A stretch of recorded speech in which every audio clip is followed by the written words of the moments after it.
संदेह नहीं होना चाहिए, लोभ नहीं होना चाहिए और असूया नहीं होना चाहिए। असूया माने गुणों में दोष देखना, गुणेश दोषा विस्करणम असूया, गुण में दोष न देखे। मात्सर्य नहीं होना चाहिए, दूसरे के उत्कर्ष को सहन न कर पाने की वृत्ति का नाम है मात्सर्य। दूसरे की, कई बार ऐसा होता ना, दूसरे की उन्नति सहन नहीं होती। हम दुखी हैं तो दुखी हैं, पर बड़ा दुख इस बात का है कि पड़ोसी सुखी क्यों है। हम दुखी हैं तो हैं, पर ये दुख सामान्य दुख है। विशेष दुख की बात यह है कि पड़ोसी सुखी समृद्ध क्यों है। दूसरे के उत्कर्ष को सहन न कर पाना, ये दोष भी साधक में नहीं होना चाहिए। कपट नहीं होना चाहिए और झूठ नहीं होना चाहिए, मिथ्या भाषण नहीं होना चाहिए। ध्यान दें। और क्या नहीं होना चाहिए? नास्तिकता नहीं होनी चाहिए। ये बात बड़ी ध्यान देने योग्य है। कई बार होता क्या है कि कहने वाला कह तो रहा है पुराण को, इतिहास को, लेकिन स्वयं उसके चित्त में उन इतिहास पुराण के वचनों में विश्वास नहीं है, श्रद्धा नहीं है। तो ऐसे व्यक्ति को नास्तिक कहते हैं। नास्तिकता के संस्कार भी वक्ता में, साधक में नहीं होना चाहिए। देखो, नास्तिक और आस्तिक शब्द का अर्थ क्या है? अस्ति नास्ति दिष्टम मति ही, पाणिनि जी का सूत्र है। अस्ति नास्ति दिष्टम मति ही, अस्ति परलोकः पुनर्जन्म च इति मतिर यस्य स आस्तिकः, और नास्ति परलोकः पुनर्जन्म च इति मतिर यस्य स नास्तिकः। परलोक और पुनर्जन्म के सिद्धांत को स्वीकार करने वाला आस्तिक है और परलोक और पुनर्जन्म के सिद्धांत को अस्वीकृत करने वाला नास्तिक है।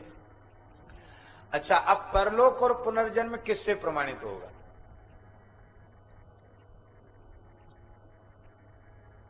परलोक और पुनर्जन्म वेदादि शास्त्रों से ही प्रमाणित होगा। इसका तात्पर्य हुआ कि वेदादि शास्त्रों में पूर्ण श्रद्धा रखना, इसी का नाम है आस्तिकता। हमको भगवान नहीं दिखते,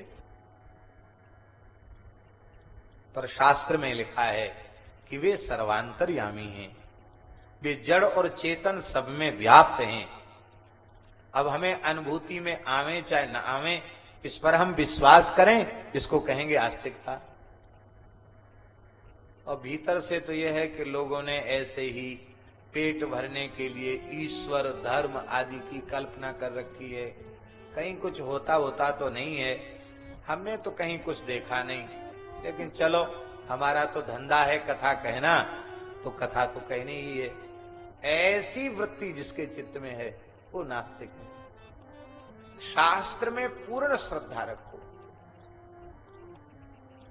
महाराज जी जानते हैं, शास्त्र में श्रद्धा का एक स्वरूप हमने देखा।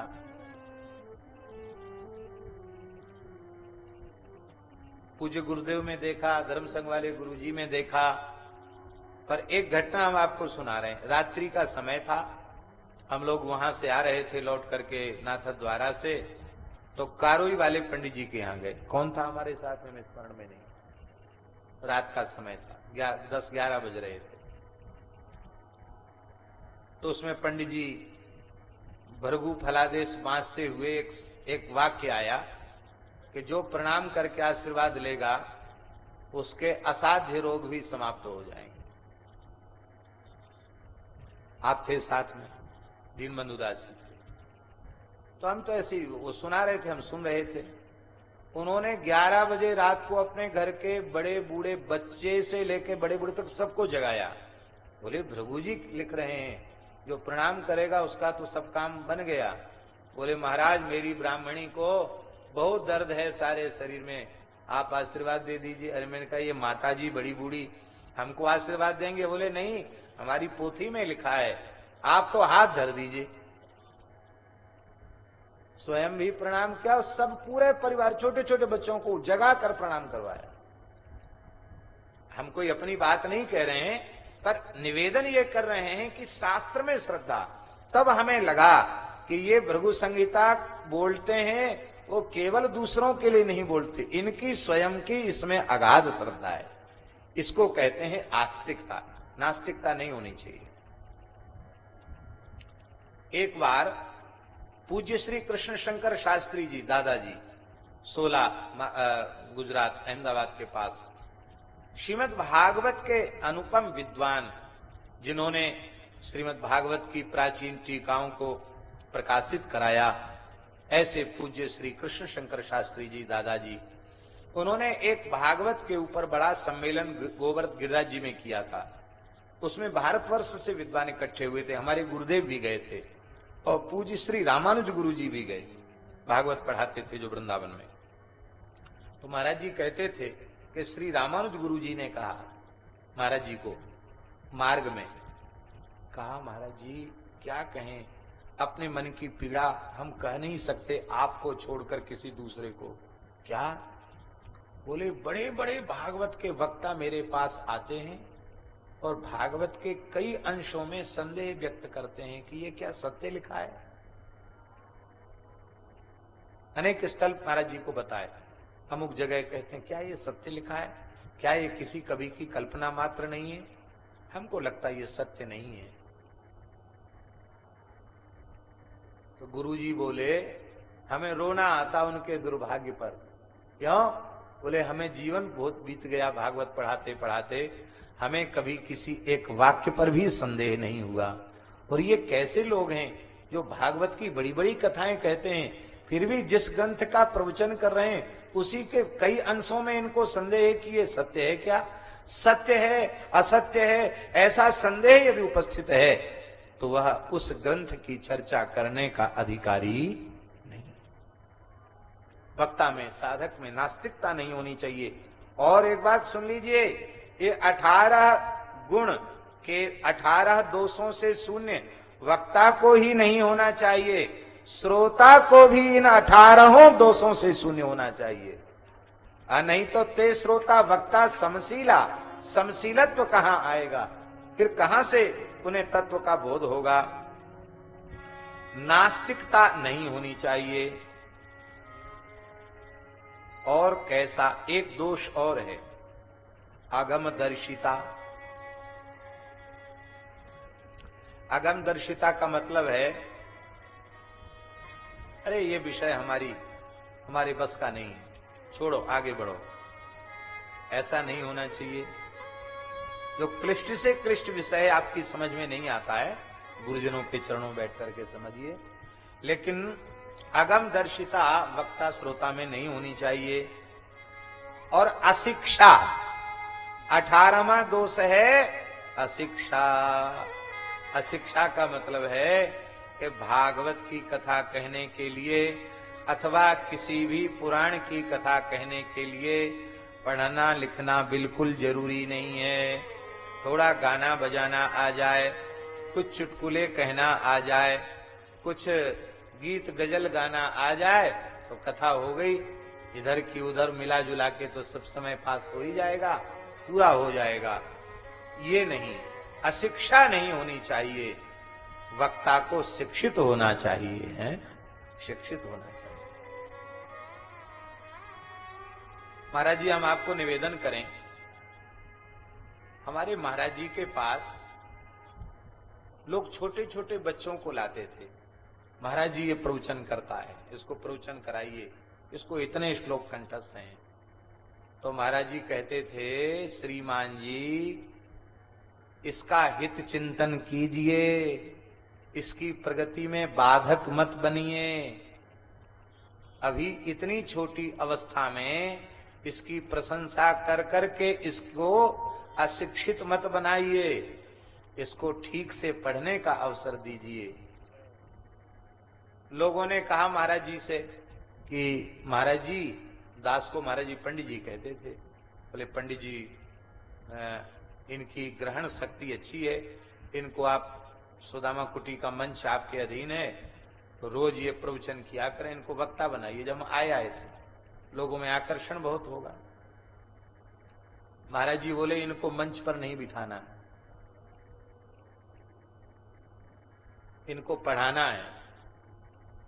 ये ठीक से पढ़ जाएंगे तो जब भगवान चाहेंगे तो अपने आप बोलना आरंभ कर देंगे, और जब समय आएगा तो मंच पर बिठाएंगे। महाराज जी बोले तो ऐसे तो कभी कभार प्रवचन कर लेते थे, लेकिन कोई कथा कहने के लिए महाराज जी ने भेज दिया ऐसा कभी नहीं किया। कभी महाराज जी गए तो ठीक है तुम भक्तमाली की कथा सुना दिया करो। और पहली बार जब हमको भेजा कथा कहने के लिए, जयपुर भेजा।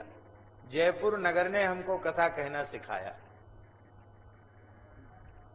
श्री तारकेश्वर महादेव के सामने जो त्रिपोलिया बाजार है ना, वहां एक गली, उस गली में एक सज्जन का स्थान था। वहां कथा के लिए महाराज जी ने हमको भेजा। राघवेंद्र दास जी हमारे संग थे। अवस्था एकदम नई थी, और हमने महाराज जी को प्रार्थना भी की, महाराज जी अभी तक हमने श्रीमद् भागवत का एक मूल पाठ भी ठीक से नहीं किया। यत्र तत्र कहीं पढ़ लिया, आद्योपांत मूल पाठ नहीं किया, और एक अध्याय भी किसी से पढ़ा नहीं। वो आप कहते हैं चले जाओ कथा कह जाओ। जाना महाराज जी को था, लेकिन उस समय अग्र जयंती थी और रेवासा महाराज ने एक ग्रंथ के प्रकाशन का आदेश दिया था, इन्हीं महाराज जी ने। तो महाराज जी आचार्य पीठ में इतनी श्रद्धा रखते थे कि वहां से कोई आदेश आ गया तो बस वो वीटो पावर है। तुरंत महाराज जी बोले हम तो जा नहीं सकते, तुम चले जाओ। अरे बोले बहुत अच्छा कहोगे, कोई चिंता की बात नहीं, चले जाओ। वहां पहुंचे तो मंगलाचरण के श्लोक तो हमको कंठस्थ थे। वो कहने के बाद एक बार तो माघ महीना में बसंत पंचमी के दिन हमको पसीना आ गया। कि प्रिय भाइयों बहनों क्या कहा जाता है पता नहीं, अब क्या बोले, मंगलाचरण तो हो गया। एक बार घबराहट हुई। सद्या श्री गुरुदेव का स्मरण किया और मानस जी की एक चौपाई सबसे पहले ध्यान में आई। श्री गुरु पद नख मणिगण ज्योति सुमिरत दिव्य दृष्टि ही होती। और हम आपको सत्य कह रहे हैं, भगवती के धाम में बैठ करके महाराज जी के चरण का ध्यान किया, उनकी नखमणि चंद्रिका का ध्यान किया, और हमें लगा कि श्री गुरुदेव ने कहा बस अब तुम तो मशीन हो, कैसेट तो हमारी बजेगी। और बस उसके बाद कहना आरंभ किया तो आज तक कहते चले आ रहे हैं। यह केवल और केवल श्री सद्गुरुदेव भगवान की कृपा, उनका अनुग्रह। तो महाराज जी शिक्षा जरूरी है, अशिक्षित नहीं होना चाहिए। आज अशिक्षित लोग कथा प्रवचन के क्षेत्र में अधिक से अधिक आ गए, उसकी हानि भी समाज के सामने दिखाई पड़ रही है। हानि ये है कि वे कथा सत्संग के माध्यम से भी अशास्त्रीय सिद्धांतों को प्रस्तुत कर रहे हैं। उन्हें स्वयं ही बोध नहीं है, उन बेचारों का अपराध नहीं है, उन्हें ज्ञान ही नहीं है। इसलिए अशिक्षा नहीं होनी चाहिए। यावत जीव मधीते विप्रह, ब्राह्मण जब तक जिए तब तक विद्यार्थी बनकर के जिए, कुछ न कुछ पढ़े जरूर, कुछ न कुछ सुने जरूर। श्री अयोध्या जी में परम श्रद्धेय प्रातस्मरणीय पूज्य गुरुदेव स्वरूप श्री आचार्य कृपा शंकर जी के चरणों में हम गए तो उन्होंने एक बात हमसे कही। कहा तुमको हम एक बात अपना बहुत प्रिय मानकर बता रहे हैं। क्या? बोले व्यस्तता और अधिक बढ़ेगी, लेकिन कभी स्वाध्याय तुम्हारा बंद नहीं होना चाहिए। हमेशा आर्ष ग्रंथों का पारायण करते रहना, ये उन्होंने हमको आदेश दिया। ठीक ठीक पूरी तरह पालन तो नहीं हो पाता, लेकिन फिर भी हम प्रयास करते हैं कि उनकी आज्ञा का पालन हो। इसका लाभ होता है। भजन और स्वाध्याय, इन दो चीजों में कभी प्रमाद मत करो। इनमें सदा सावधान होकर इनका लाभ लेना चाहिए। तो ये 18 प्रकार के जो दोष हैं, इन 18 प्रकार के दोषों से रहित श्री मार्कंडेय महर्षि से पूछा। मार्कंडेय जी ने कहा,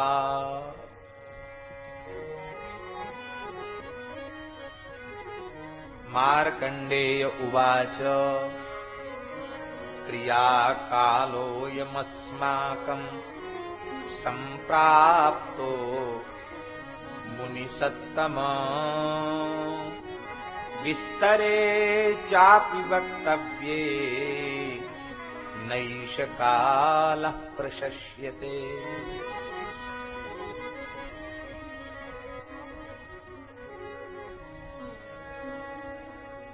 ये सूर्य अस्ताचल को जा रहे हैं, तब ये प्रश्न जैमिनी कर रहे हैं।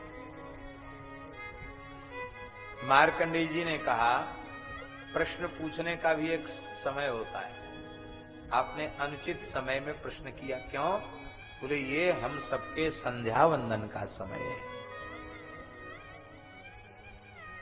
दैनंदिन कृत्य कोई विशेष परिस्थिति न होवे तो समय से ही संपादित होने चाहिए। स्कंद पुराण में लिखा है महाराज जी,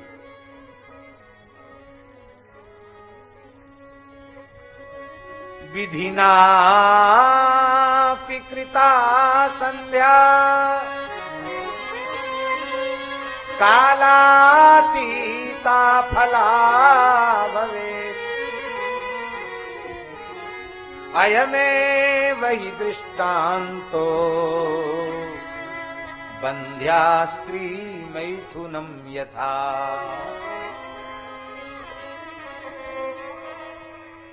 किसी ने संध्या आदि कृत्यों को विधि पूर्वक संपादित किया, लेकिन समय का अतिक्रमण हो गया, समय बीत गया उस कृत्य का, तो कहते हैं वो विधि पूर्वक की गई संध्या भी निष्फल है। जैसे बंध्या स्त्री संतान उत्पत्ति की योग्य नहीं होती, वो फलवती नहीं होती, ऐसे ही उसकी संध्या फलवती नहीं होगी। इसका मतलब है समय से होना चाहिए। तो ये संध्या वंदन आदि का समय है, इसलिए विस्तार पूर्वक इस समय आपका प्रश्न का समाधान नहीं किया जा सकता। लेकिन एक बात है, तुम्हारे इन समस्त प्रश्नों को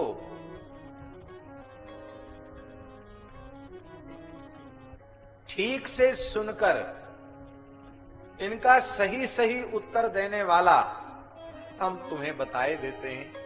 उनके पास चले जाओ, वे तुम्हें सभी सही सही उत्तर प्रदान कर देंगे। कौन है वे?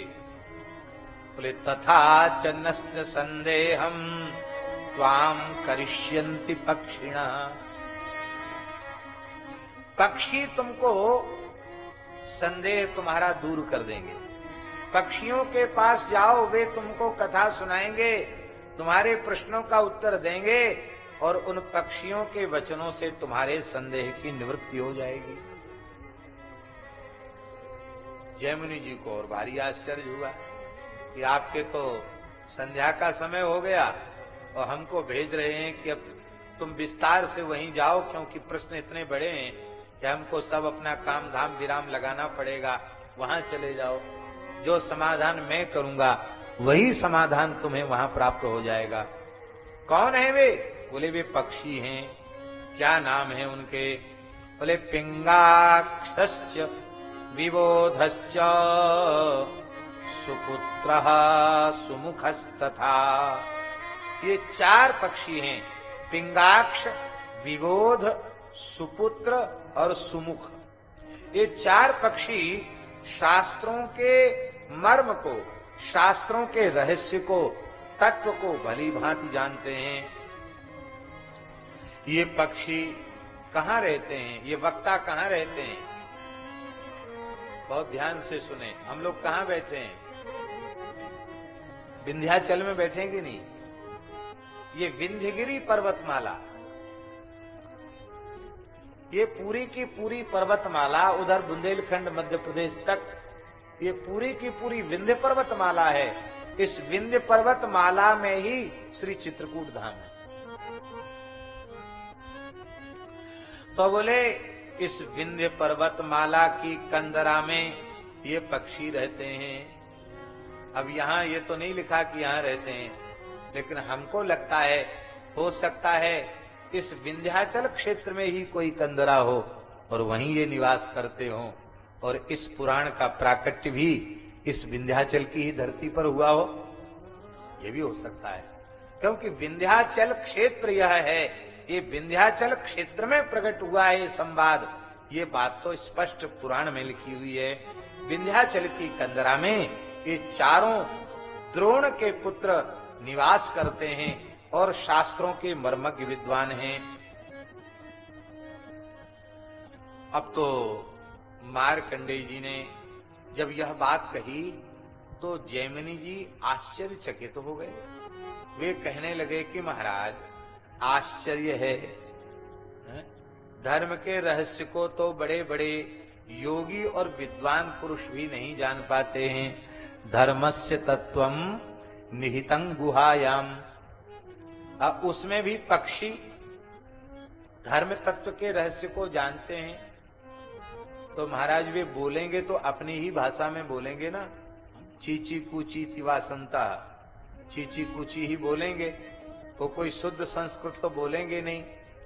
तो फिर हमारे प्रश्नों को समझेंगे कैसे, हमको उत्तर कैसे देंगे? यहाँ तो ठीक है खग जाने खग ही की भाषा, जाओ तुम भी खगराज हो और खग श्रेष्ठ कागभुसुंड के पास जाओ, लेकिन यहाँ मैं तो मनुष्य हूँ और वे पक्षी हैं, भला हमारे प्रश्नों को वे समझेंगे कैसे, वे उत्तर देंगे कैसे? और ये बोले महाराज ऐसा मत सोचना, वे मनुष्य की भाषा में, देव भाषा में तुमसे बातचीत करेंगे, विशुद्ध संस्कृतज्ञ के समान वे तुमसे बोलेंगे, तुम्हारे प्रश्नों का समाधान करेंगे।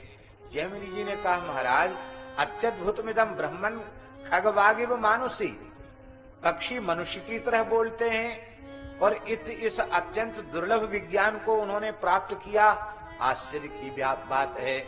मानव ज्ञान और गुण का निधान है, मानव तन गुण ज्ञान निधाना, पर वह मनुष्य भी इस प्रकार का तत्वबोध प्राप्त नहीं कर पाता जो तत्वबोध इन द्रोण नाम के पक्षी के 4 पुत्रों को प्राप्त हो गया।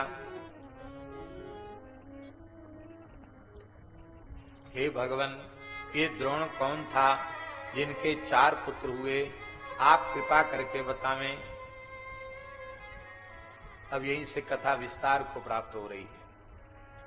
मार्कंडेय उवाचो शृणुष्वा वहितो भूत्वा यद्वृत्तं नंदने पुरा शक्रस्याप्सरसां चैव नारदस्य च संगमे। एक समय की बात है, देवराज इंद्र नंदन वन में विराजमान थे सिंहासन पर, और अप्सराएं घृताची, मेनका, रंभा, तिलोत्तमा आदि अप्सराएं देवराज इंद्र के सामने नृत्य कर रही थीं।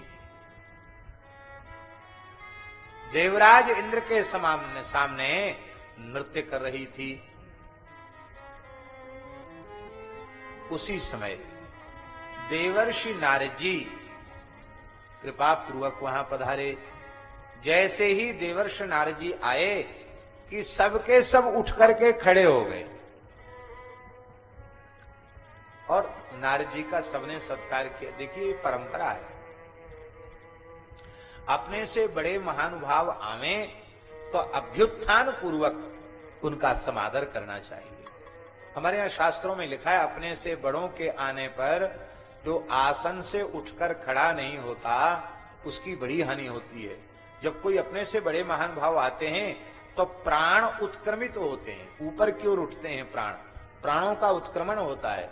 तो जब वह व्यक्ति खड़ा हो जाता है तो प्राण उसके अपने स्थान पर स्थित हो जाते हैं, और नहीं तो वो ऊपर चले जाते हैं। उससे अनेक प्रकार के दोष शरीर में उत्पन्न हो जाते हैं, पाप तो होता ही है। इसलिए अपने से बड़े आवे तो उठकर तत्काल खड़े हो जाना चाहिए। उनका आदर करना चाहिए। नारद जी आए हैं तो देवराज इंद्र के सहित संपूर्ण देवताओं ने खड़े होकर के देवर्षि नारद जी का सत्कार किया। बैठने को देवराज इंद्र ने अपना आसन प्रदान कर दिया। महाराज जी यहां लिखा हुआ है कि सतेन ऋषि वरिष्ठेन दृष्टमात्र सचीपति समुत्तस्थौ स्वकम चास्मयी ददा वासन मादरात। अपना ही आसन आदर पूर्वक दे दिया। इसका मतलब बड़े आ जाएं तो अपने ही आसन को, यदि हमारा ही आसन सबसे श्रेष्ठ है और सब आसन नीचे हैं, तो ऐसा नहीं कि हम बड़े बन के बैठे हैं, चलो तुम वहां बैठ जाओ कुर्सी पर, ऐसा नहीं। वहां अपने से बड़ों के आने पर अपना उच्च आसन छोड़ देना चाहिए। स्वयं छोटे आसन पर बैठे, अपने से बड़ों को बड़े आसन पर बिठावे।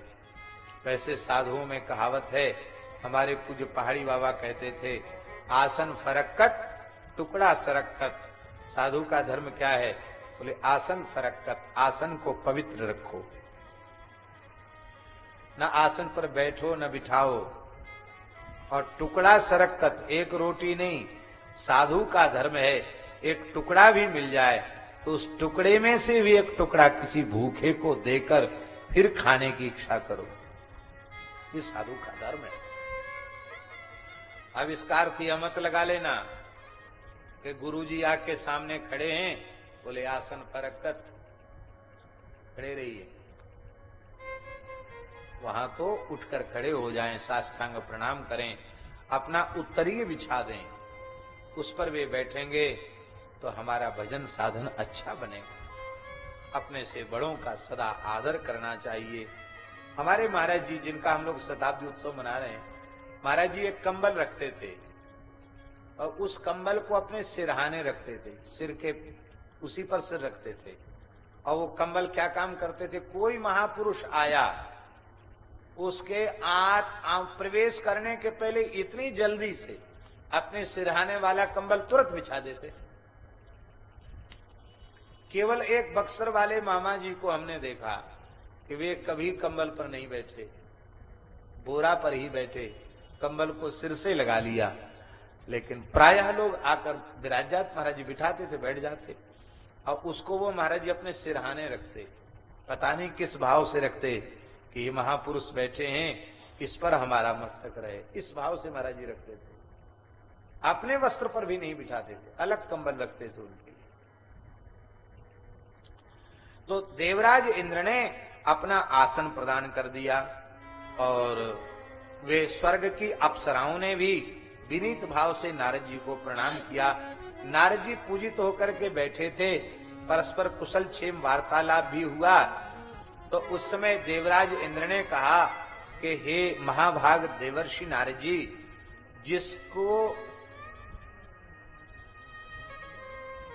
जिसका गायन और नृत्य आप देखना चाहते हो, जिसका गायन सुनना चाहते हो अथवा जिसका नृत्य देखना चाहते हो, उसको आज्ञा दे दीजिए, वही अप्सरा आपके सामने गाएगी, नृत्य करेगी। हे गुरुदेव, रंभा, मिश्रकेशी, तिलोत्तमा, उर्वशी, घृताची, मेनका आदि हजारों अप्सराएं हैं। आप जिसका नृत्य देखना चाहते हो, जिसके कोकिल कंठ को विलज्जित करने वाले कंठ से गान सुनना चाहते हो, उसके नृत्य गान को देखने सुनने के लिए आप आज्ञा दीजिए। नारद जी कहीं पहुंचे तो निश्चित भगवान की इच्छा है। क्यों? क्योंकि नारद जी भगवान के मन का अवतार हैं और मन के बिना कोई क्रिया होती नहीं। इसलिए नारद जी कहीं पहुंचे हैं तो कोई न कोई लीला बनाने के लिए ही नारद जी पहुंचे हैं। नारद जी हंसने लगे। नारद जी ने कहा कि सच्ची बात तो ये है कि हमको नाच गान सुनने की, देखने की इच्छा ही नहीं है। क्यों? कथा कीर्तन हो तो नाच गान हो तो अच्छी बात है। अब यहाँ स्वर्ग में अखाड़ा लगा हुआ है, गीत गाए जा रहे हैं, अप्सराएं नाच रही हैं, ऐसे नृत्य गान को देखने की इच्छा किसी विरक्त महात्मा के भीतर नहीं होनी चाहिए। और नारद जी विरक्त नहीं है, अहो नारद धन्योसी विरक्ता नाम शिरोमणि, विरक्तों के शिरोमणि है। अब विरक्त शिरोमणि ही बैठ करके नाच गान देखें तो पीछे वाले चेला तो फिर खूब नर्तकियों को बुला बुला कर नचाएंगे।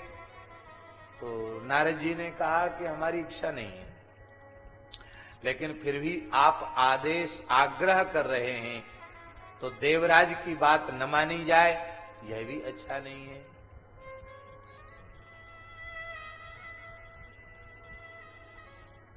नारद जी विचित्र पहेली में बोले, बोलो नारद जी महाराज की जय।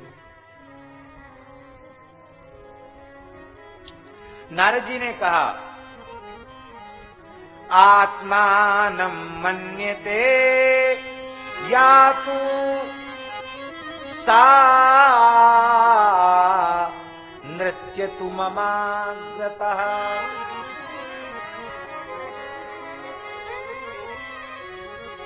युष्माकमिह सर्वासां रूपौदार्य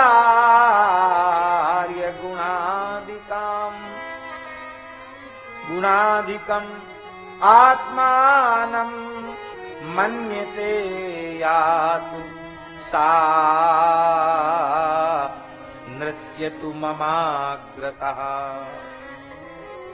आप सब में, अप्सराओं से कहा, आप सब में जो अपने आप को रूप में, गुण में, गायन में, नृत्य में सबसे अधिक योग्य समझती हो वही नाचे।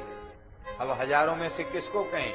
जो सबसे योग्य हो वही गावे और जो सबसे योग्य हो वही नाचे। अब तो सब अप्सराएं नीचे दृष्टि कर ली, क्यों कि जो सामने आएगी उसी का सिद्ध हो जाए कि ये सबको अपने से बड़ी मानती है। अब जब वो खड़ी होगी तो स्त्रियों में मात्सर्य बहुत होता है, वो तुरंत कहेगी, अरे तू क्या मेरे सामने गाएगी, तू मेरे क्या सामने नाचेगी, मैं तो तुझे 10 साल पढ़ाऊंगी अभी गायन और नृत्य। तो फिर झगड़ा हो जाएगा। नारद जी अब तो महाराज सब चुप हो गई, क्योंकि झगड़ा हो जाता, जो सामने पड़ेगी उसी से झगड़ा दूसरी करेंगी। अब इंद्र ने कहा कि तुम लोग मौन क्यों हो?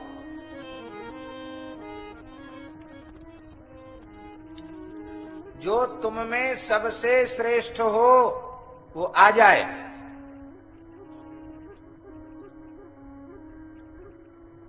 क्यों?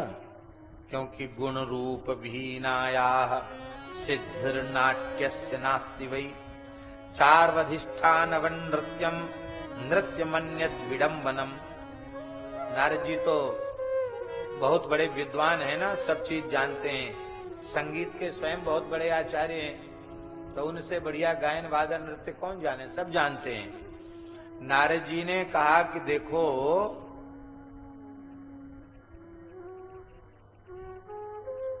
संगीत की 3 विधाएं हैं, गायन, वादन और नृत्य।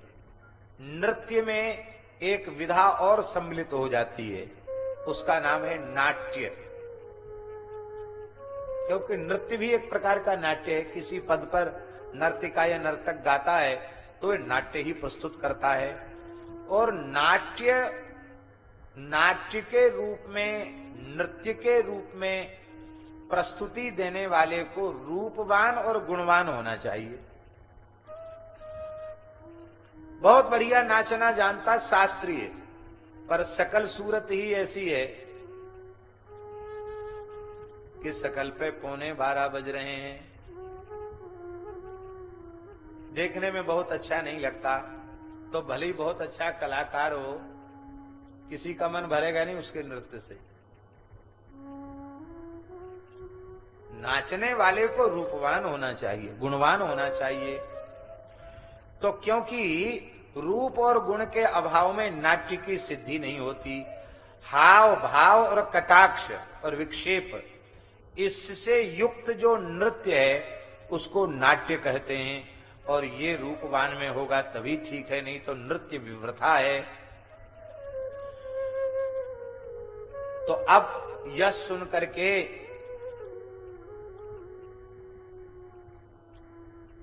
एक एक अप्सरा कहने लगी कि मैं ही सबसे गुणों में श्रेष्ठ हूं, तुम नहीं हो। वो कहती थी तुम नहीं हो, मैं हूं। वो कहती थी मैं नहीं, तुम। इस तरह से परस्पर उन अप्सराओं में विवाद हो गया। तब देवराज इंद्र ने कहा कि देखो ऐसा है, जब झगड़ा होता है तो कोई न्याय करने वाला तीसरा पक्ष होता है। झगड़ा सदा दो पक्षों में होता है, तो न्यायकर्ता कोई एक तीसरा पक्ष होना चाहिए। और नारद जी के जैसा न्यायकर्ता और कौन होगा? तो श्री नारद जी ही निर्णय करके बतावें, तुम सब सामने खड़ी हो जाओ। और नारद जी की दृष्टि, ये तो बहुत बड़े ज्योतिष के भी पंडित भी हैं। नारद जी हस्तरेखा आदि के भी विशेषज्ञ हैं, नारदीय ज्योतिष भी है। तो नारद जी तो शरीर के लक्षणों को देखकर बता देंगे कि कितनी श्रेष्ठ है ये गायन में, वादन में, नृत्य में, वो सब समझ जाएंगे। तो नारद जी निर्णय करके सुनाएंगे। लक्षणों के ज्ञाता ऐसे महानुभाव होते हैं।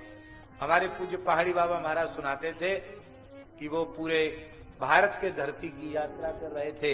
इधर जिनकी छवि विराजमान है श्री पहाड़ी बाबा महाराज, वो बताते थे कि पूरे भारत के तीर्थों की यात्रा कर रहे थे। करीब करीब 20-22 वर्ष तक लगातार वे पैदल घूमे।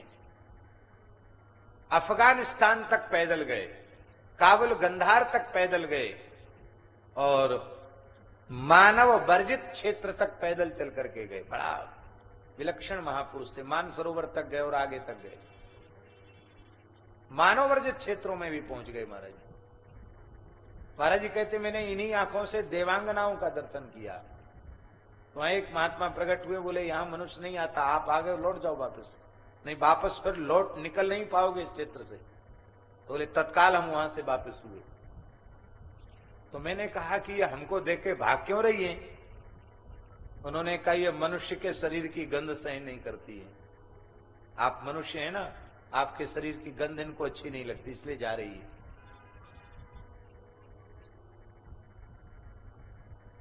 तो महाराज जी ने गंगा जी की भी परिक्रमा पूरी पैदल की थी, गोमुख से लेकर गंगा सागर तक पैदल। तो गंगा जी की परिक्रमा करते करते गाजीपुर है ना बनारस के पास, गाजीपुर में महाराज जी थे। गंगा स्नान किया, कोई पर्व का दिन था, शायद अमावस्या थी, क्या थी, बड़ी भीड़ थी। एक बड़े बूढ़े विप्र देवता एक वृक्ष के नीचे बैठे थे, और महाराज जी भी वहां आकर के स्नान ध्यान करके आए। तिलक स्वरूप धारण करके महाराज जी भी उस पीपल के नीचे, महाराज जी भी थोड़ी देर के लिए बैठ गए। तो ब्राह्मण ने पाठ करते करते महाराज जी पर दृष्टि डाली और तुरंत अपनी पोथी बंद करके, तो बोले पगड़ी बांधे थे, पगड़ी उतारी और हमारे चरणों में सिर रख के प्रणाम किया। बोले हम तो घबरा गए कि बड़ा बूढ़ा विद्वान ब्राह्मण, और हम तो नई अवस्था के थे, हमको प्रणाम क्यों कर रहा है? तो जैसे ही प्रणाम किया तो हम पीछे हटे। अरे महाराज आप बड़े बूढ़े पंडित जी विप्र देवता, क्यों प्रणाम कर रहे हो? तो ब्राह्मण बोला कि मैं सामुद्रिक शास्त्र का विशेष विद्वान पंडित हूं। मनुष्य को देखते ही उसके सारे भूत भविष्य वर्तमान को मैं जान लेता हूं। आपको एक दृष्टि से देखने पर मुझे यह अनुभव हो गया कि आप महान जीवन मुक्त योगीराज महापुरुष हैं। महायोगी के लक्षण आपके देह में हैं। ऐसा महात्मा मेरे जीवन में पहली बार मेरी दृष्टि में आया। तो महाराज जी ने हंस करके कहा कि आपने कैसे समझा कि मैं महायोगी हूं? तो बोले आपकी उंगलियों में 10 शंख के चिन्ह होना चाहिए। महाराज जी ने देखी 10 उंगलियों में शंख के चिन्ह, महायोगी होता है। आपके दोनों चरणों में ऊर्ध्व रेखा होनी चाहिए, वो भी मिली। फिर अमुक जगह त्रिशूल का चिन्ह, अमुक जगह खट्वांग का चिन्ह। महाराज कहते हम तो जानते ही नहीं थे वो कहे देखो अमुक जगह तिल होना चाहिए, बोला तुम्हारे बाएं पैर की अनामिका उंगली के अमुक स्थान में तिल होना चाहिए। आप 3 जन्म के योगी हो, ये आपका अंतिम जन्म है। महाराज जी कहते पूरे जीवन घूमते हो गया, ऐसा ज्योतिषी मुझको नहीं मिला देखने। कहते मैंने लक्षण देखकर प्रणाम किया है, मैं ब्राह्मण हूं, ऐसे किसी को प्रणाम नहीं करता हूं। आपको देख करके मुझे लगा कि ये एक जीवन मुक्त महात्मा है, इसलिए मैंने प्रणाम किया। तो नारद जी तो सामुद्रिक शास्त्र के भी बहुत बड़े पंडित हैं, तो नारद जी ही बता देंगे कि तुम लोगों में सबसे श्रेष्ठ कौन है, रूप में, गुण में, गायन में, वादन में, नृत्य में। यह सुन करके नारद जी ने तुरंत निर्णय दे दिया। नारद जी ने कहा तपस्यन्तम नगेन्द्रस्थम यावक्षोभयते बलात् दुर्वाससं मुनिश्रेष्ठम तांबो मन्ये गुणाधिकाम। बड़ी रोचक कथा है, बहुत ध्यान से सुने। बोले पर्वत के ऊपर कठोर तप में प्रवृत्त महर्षि दुर्वासा को जो क्षुब्ध कर दे अपने गायन वादन नृत्य से, मैं मानूंगा वही सबसे श्रेष्ठ है। अब भैया दुर्वासा जी को क्षुब्ध करना, इनको तो क्रोध भट्टारक महामुनि कहा जाता है। प्रसन्न होंगे तो आशीर्वाद भी दें, कहीं नाराज हो गए तो क्षमा इनके शब्दकोश में नहीं है। अब तो तस्य तद वचनम श्रुत्वा सर्वाः बेपित कंधरा। मार्कंडेय जी कहते हैं कि यह बात सुनकर के नारद जी की सभी अप्सराएं थर थर कांपने लगी। बोले चाहे हम रूपवती, गुणवती, शीलवती प्रमाणित न हो तो न हो, कोई बात नहीं, पर जानबूझकर आग में कूदने कोई जाएगा नहीं, हम नहीं जाएंगे जानबूझकर वहां। सब ने मना कर दिया, सब चुप हो गई, कुछ बोल न सकी। एक बपू नाम की अप्सरा थी जो अपने को सबसे श्रेष्ठ मानती थी। उसने आगे बढ़कर के कहा कि ये सब कायर हैं, जाने दो इनको, इनमें है ही कहां उतना रूपशील, इतना बढ़िया ये गायन वादन नृत्य कहां इनको आता है, इतना सुंदरी कहां है जितनी मैं हूं। इसलिए मैं जाऊंगी और मैं जाकर के अद्य तम देहयंतारम प्रयुक्तेन्द्रियवाजिनम स्मर शस्त्र गलद्रश्मिम करिष्यामि कुसारिथिम। कहते आज अभी मैं काम बाण के आघात से उनकी मनोरूप लगाम को काट डालूंगी और इंद्रिय रूप घोड़ों से विहीन करके, देह रूपी रथ को बुद्धि रूपी सारथी से विहीन करके इंद्रिय रूप घोड़ों को क्षुब्ध कर दूंगी, उन्मत्त बना दूंगी। अरे दुर्वासा जी किस खेत की मूली हैं, ब्रह्मा जी को भी मैं मोहित कर सकती हूँ, विष्णु भगवान को भी मोहित कर सकती हूँ, महादेव जी को भी मोहित कर सकती हूँ। हम अपने मन से नहीं कह रहे हैं। ब्रह्मा जनार्दनो वापी यदि वा नील लोहिता तमप्यद्य करिष्यामि कामवान क्षणांतरम।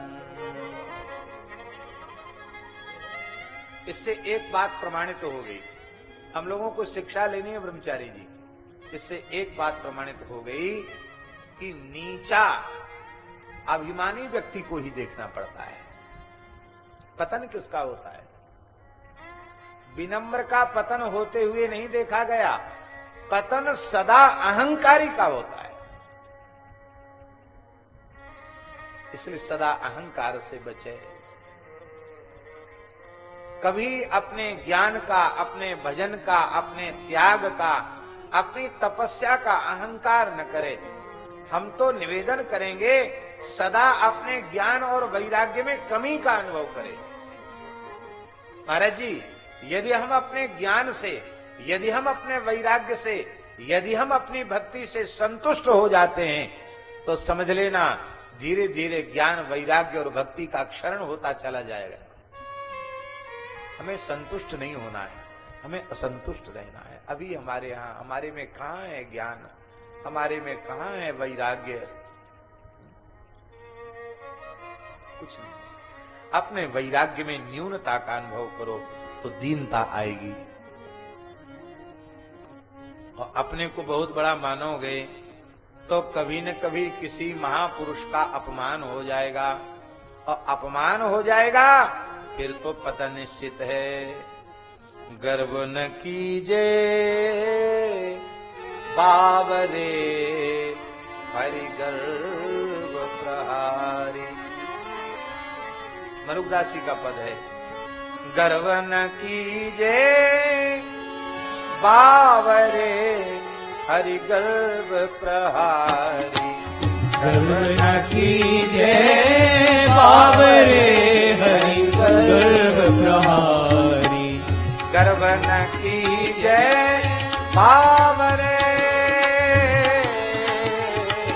हरि गर्व प्रहारी, गर्व न कीजे बावरे हरि गर्व प्रहारी, गर्व ही ते रावण गया पाया दुख भारी, गर्व ही के रावण गया पाया दुख भारी, गर्व न कीजे बावरे हरि गर्व प्रहारी, गर्व न कीजे बावरे हरि गर्व प्रहारी, चरण खुदी रघुनाथ के मन नाही सुहाती, चरण खुदी रघुनाथ के मन नाही सुहाती, दूसरों की उन्नति देखकर जलना और मैंने ऐसा किया, मैंने ऐसा किया, ऐसा अपने में कर्तापने का अहंकार करना, ये राम जी को अच्छी नहीं लगती।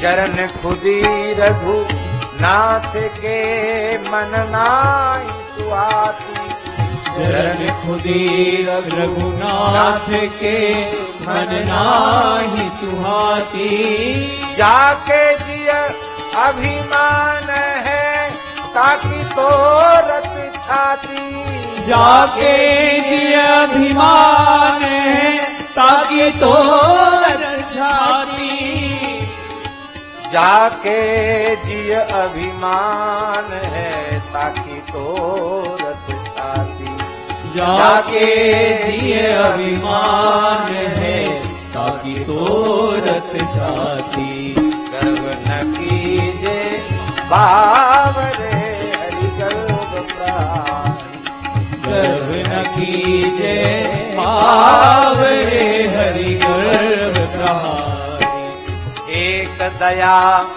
अरु दीनता ले रहिए भाई, एक दयालु दीनता ले रहिए भाई, चरण गहो जाए साधु के रीझे रघुराई, चरण गहो जाए साधु के रीझे रघुराई, चरण गहो जाए साधु के रीझे रघुराई, चरण गहो जाए साधु के रीझे रघुराई, गर्व न कीजे बावरे हरि गर्व प्रहारी, गर्व न कीजे बावरे हरि गर्व प्रहारी,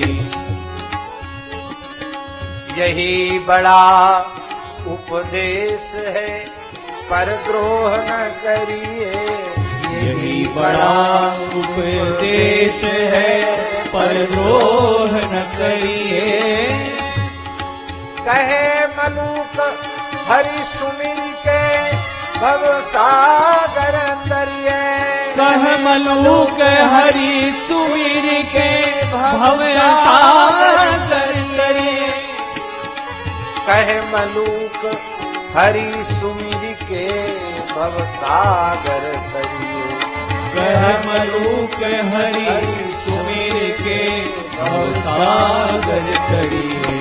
गर्व न कीजे बावरे हरि गर्व प्रहार। गर्व न कीजे बावरे हरि गर्व प्रहारी। गर्व ही से रावण गया पाया भारी। गर्व ही से रावण गया पाया दुख भारी। गर्व न कीजे बावरे जय हो हरि गर्व प्रहारी। गर्व न कीजे बावरे हरि गर्व प्रहारी।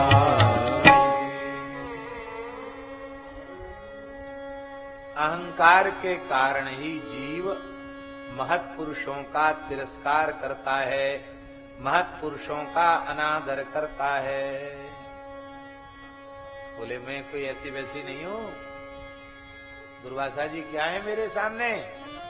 अरे कहो ब्रह्मा जी को, विष्णु भगवान को, शंकर जी को भी मैं मोहित कर लूं।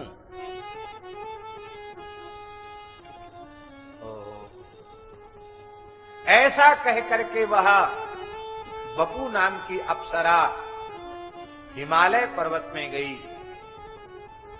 जहां महर्षि दुर्वासा कठोर तप कर रहे थे। मुनेस्तप प्रभावेण प्रशांत स्वापदाश्रमम्।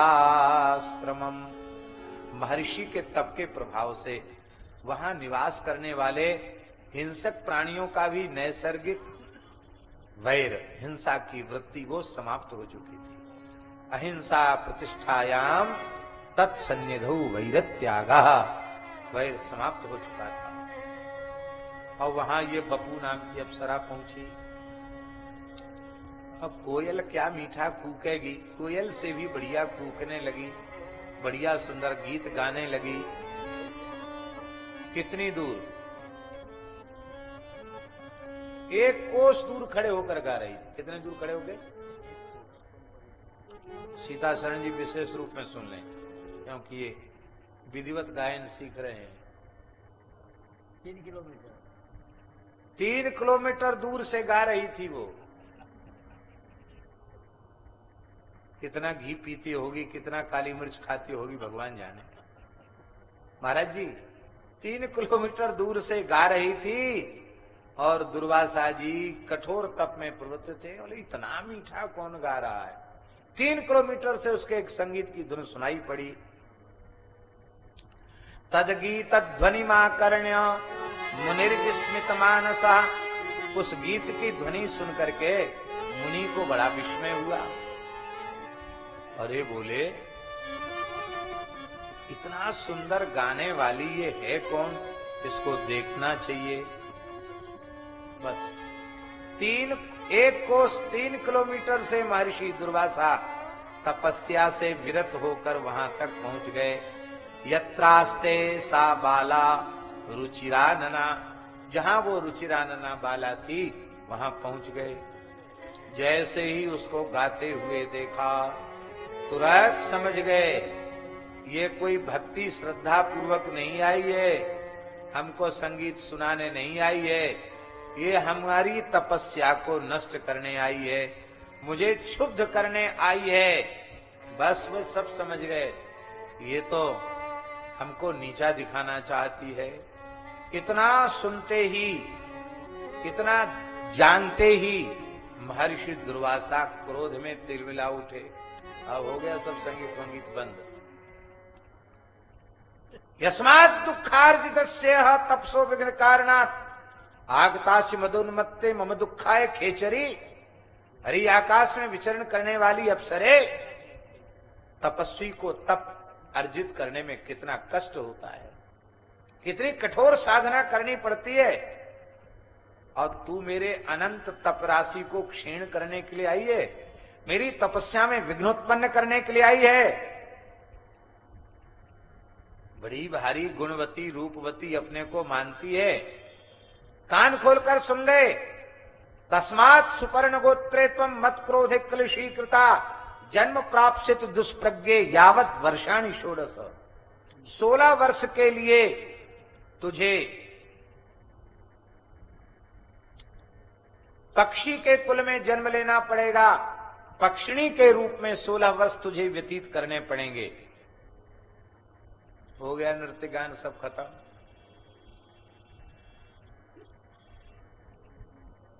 अब तो वो रोने लगी, बोली बाबा जी क्षमा कर दो। बोले क्षमा करने वाले बाबा जी और कोई खोज लेना। बोलो भक्त वत्सल भगवान की। यहाँ क्षमा वाली बात नहीं, जो किया उसको भोग।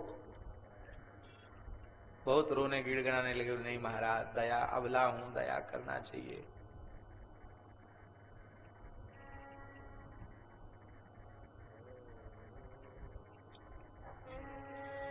तब आपने कहा कोई बात नहीं, 16 वर्ष जैसे ही तेरे पूर्ण होंगे, अप्राप्य, हाँ, तू पक्षी रूपणी धारणी, तेरे 4 पुत्र होंगे, 4 अंडे होंगे, और उनको जन्म देते ही एक बाण के लगने से तेरी महाभारत युद्ध के मैदान में मृत्यु होगी। और जैसे ही तेरी मृत्यु होगी, पुनः तू बपू नाम की अप्सरा के रूप में अपने लोक में प्रतिष्ठित हो जाएगी। और वासमाप्स्यसि वक्तव्यम नोत्तरम ते कथंचन। यह मैंने जो कहा यह सत्य होगा। अब द्वारा गिड़गिड़ाना मत कि नहीं नहीं आप इसको भी कम कर दीजिए, सब मत कहना, नहीं तो उल्टा हो जाएगा। तू करेगी प्रार्थना कहीं हमको और गुस्सा आए तो 10-5 सांप और दे दूंगा। चुप हो जाना, इसके आगे बोलना मत। बिचारी चुप हो गई। इति वचनम असह्यम, इति वचनम असह्यम कोप संरक्त दृष्टि चल कलवलयाताम माननीम श्रावयित्वा तरल तर तरंगा गाम परित्यज्य विप्राह प्रथित गुण गणौघा संप्रयात खगंगाम। कहते हैं क्रोध से जिनके नेत्र लाल हो रहे हैं, ऐसे महर्षि दुर्वासा कंकण धारणी अति चंचला बपू को त्याग करके, पृथ्वी को छोड़ करके खगंगाम जगऊ आकाश गंगा की तट पर चले गए, वहीं भजन करने लगे। बोलो दुर्वासा जी महाराज की जय। मार्कंडेय जी महाराज वर्णन कर रहे हैं कि पक्षियों के राजा गरुड़ अरिष्ट, पक्षियों के राजा गरुड़ अरिष्ट नेमी के पुत्र हुए। गरुड़ का पुत्र संपाति हुआ, और संपाति सुपार्श्व का पुत्र संपाति हुआ, और सुपार्श्व का पुत्र संपाति हुआ, और संपाति का पुत्र कुंती हुआ, और कुंती का पुत्र प्रलोलुप हुआ, और प्रलोलुप के 2 पुत्र हुए, कंक और कंधर। और उन कंक और कंधर नामक पुत्रों में से कंक ने एक दिन कैलाश पर्वत में जाकर पद्म पक्ष के पत्र के समान विशाल नेत्र वाले श्री कुबेर जी के अनुचर विद्युद्रूप नामक राक्षस को देखा। यह राक्षस उस समय अपनी भार्या के साथ एक शिला पर बैठा हुआ मद्यपान कर रहा था। उसी समय कंक आया। इस कंक को देख करके वह क्रोधित हो गया, और क्रोधित होकर के उसने कहा, अरे पक्षियों में अधम, मैं इस समय एकांत में यहाँ बैठा हुआ हूँ पत्नी के साथ, तूने मेरे निकट आकर विक्षेप उत्पन्न किया है। इस प्रकार से कहीं कोई एकांत में अपनी प्रियतमा के साथ बैठा हो तो वहां किसी भी व्यक्ति को जाकर विक्षेप नहीं करना चाहिए। कंक ने कहा कि ये पर्वत है, और पर्वत पर किसी एक का अधिकार, आपके घर में तो हम नहीं घुसे हैं, ये तो पहाड़ है, पर्वत पर कोई भी रह सकता, सबका समान अधिकार है। जितना अधिकार तुम्हारा है उतना ही अधिकार हमारा है, उतना ही अधिकार अन्य जंतुओं का है, फिर तुम ऐसा क्यों बोल रहे हो। मार्कंडेय जी कहते हैं, यह जब उसने कहा तो कंक ने क्रुद्ध होकर के खड्ग से कंक के इस प्रकार कहने पर उस राक्षस ने क्रुद्ध होकर उसका सिर काट डाला। कंक नामक पक्षी जो संपाति के वंश में उत्पन्न हुआ था, गरुड़ जी के भाई संपाति के वंश में, उसका सिर काट डाला। और सिर कटते ही कंक मृत्यु को प्राप्त हो गया। अब कंक को मरा हुआ जब कंधर ने देखा, वह विद्युद्रूप राक्षस से लड़ने की इच्छा से वह आ गया। भाई कंधर, बड़ा भाई कंधर वहां आया और उसने उस राक्षस को ललकारा। उस राक्षस के साथ उसका भयंकर युद्ध हुआ। उस युद्ध में पक्षी श्रेष्ठ कंधर ने देखा कि वह राक्षस पर्यंक पर अपनी पत्नी के साथ बैठा है, और यह भी देखा कि मेरा भाई वहां मरा पड़ा है। अत्यंत क्रोधित होकर के कंक ने कहा,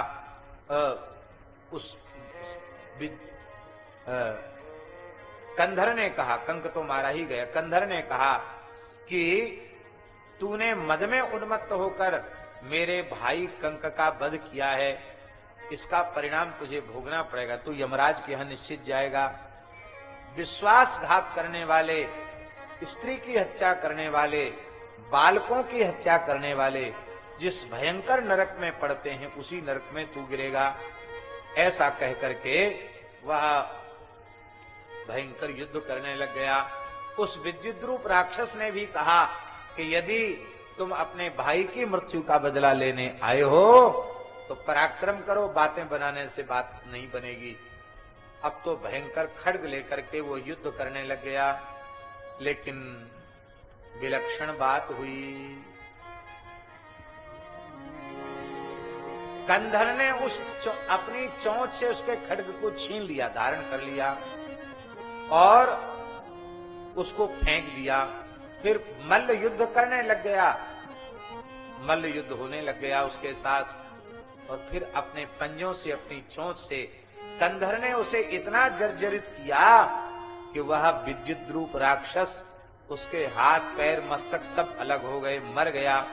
और जब वह मर गया तो उसकी पत्नी जो मदनिका थी, वो भय से आकुल होकर के उस पक्षीराज संपाति के वंश में उत्पन्न उस पक्षी की शरण में चली गई। कहा, महाराज मैं आज से आपकी भार्या हुई। कंधर ने कहा कि ठीक है, मेरे भाई को मारने का फल उस दुष्ट को मिला। मदनिका को लेकर के वह अपने घर आ गया। ये मदनिका किसकी बेटी थी? ये मदनिका अप्सराओं में श्रेष्ठ मेनका की पुत्री थी। ये अपनी इच्छानुसार रूप धारण कर लेती थी। जब यह पक्षी के पास आई, कंधर के पास आई, तो इसने पक्षिणी का रूप धारण कर लिया। ये पक्षिणी हो गई। और इसी पक्षिणी, जब यह पक्षिणी हो गई तो इसी के गर्भ से दुर्वासा मुनि के द्वारा शापित जो बपू नाम की अप्सरा है, उस अप्सरा ने एक पक्षिणी के रूप में जन्म ग्रहण किया और इसका नाम रखा गया तार्क्षी। मंदपाल नाम के ब्राह्मण के 4 पुत्र थे। उनमें बड़े का नाम था जितारी और छोटे का नाम था द्रोण। वो अत्यंत बुद्धिमान थे। उन द्रोण का विवाह सर्वांग सुंदरी ताक्षी के साथ उनका विवाह संपन्न हुआ। और कुछ समय बीतने पर तार्क्षी को गर्भ रहा और गर्भ धारण करने के दिन से 7 पक्ष बीत जाने पर, 7 पक्ष का मतलब कितने महीना हुए?